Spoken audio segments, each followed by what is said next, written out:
3 years ago, my wife kicked me out of our home. She was done.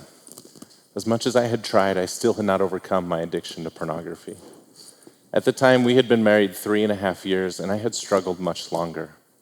Now, don't get me wrong, I had tried a lot of things to overcome that. I remember in high school going and speaking to church leaders and even confiding in a few trusted friends. And as I got older, I attended addiction recovery groups and even sought one-on-one counseling. But it seemed that despite everything I had tried, I still kept falling into that over and over and over again. I didn't realize it at the time, but it took getting kicked out of my own home to wake me up, to shake me enough that I would begin to really look at what I wanted, to figure out how to do it, and to believe that I could. Fast forward to today, I now work as a certified clinical hypnotherapist. What that means is by using hypnosis and mind management techniques, I help people discover what's holding them back. And I help them use those tools to change their lives and achieve their dreams and their goals. And one way that I do this, interesting enough, is by listening very, very closely to the words and phrases that they use when they speak. Because very often the answers that they seek in overcoming their problems are hidden within these words. Now, when I'm listening to them, I listen consciously to the things they say, the things that they're aware of. I listen to them talk about their problems, the things they want to achieve, the things they've done to overcome, and I listen to them tell me about how they want to feel when they've accomplished those things. And I also listen to their subconscious mind. Now, I'm not a mind reader, not yet. I'm working on that part. But when I say I listen to their subconscious mind, this is where the words and phrases come in. Because we know when we will accomplish something. Consciously sometimes, but always subconsciously. And when we know that we're not going to accomplish something, we will use words and phrases as a way to escape it, as a way to give us an excuse or a way out. And there are a few words and phrases that we use, but there's one word in particular that we use. If you haven't guessed, it's the word try. Now, there are a lot of ways that we use this word that are inconsequential. For example, going to try a new flavor of ice cream. It's not going to matter whether or not you like the ice cream in the end. But when it comes to things that you want to achieve and goals that you have, trying will hold you back. Trying, ultimately, is a premeditated excuse for future expected failure. Let me say that again. When you use the word try, it is a premeditated excuse for future expected failure. Because we know whether or not we will accomplish that thing.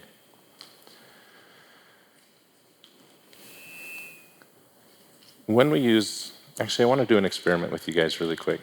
So you all probably have a name tag on. If you don't, just find an object that you can easily pick up. I want everybody to try to pick up your name tag. Everybody try to pick it up. Go ahead and just try to pick it up. All right. If you've picked it up, put it down. I didn't ask you to pick it up. Okay, no joking now. Just pick it up. Everybody pick up their name tag or the object and hold it up. Okay. Now try to put it down. Go on, try to put it down. Come on, I want everybody to try to put it down. Try to put it down, please. Everybody try to put down your name tags. Try to put them down. If you've put them down, pick them back up. I didn't ask you to put it down. Okay, I want you to notice that in between doing and not doing is a place of confusion. And it might remind you of a famous quote, do or do not, there is no try. It's taken 27 years, but I finally understand that. And in that place of confusion is where we will doubt, and that where we will use that word try as an excuse when we know we're going to fail. Now, there are three main reasons that we will use the word try. The first is when we don't want to do something. Now, for me, it might be funny to say, but there was a part of me that didn't want to quit looking at pornography.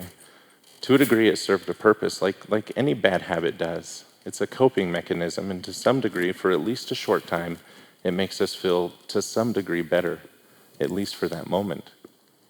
Now, the second reason that we will use the word try is when we don't know how to do something. And I didn't know how to overcome addiction. I had tried for years on my own. And time again, I kept failing. I kept falling back into it.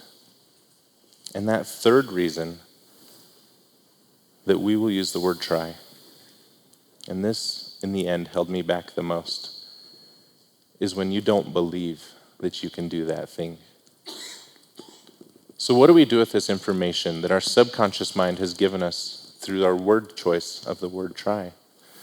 Well, following these same 3 steps when we don't want to, don't know, or don't believe we can, we start with the first one. And if we don't want to do something,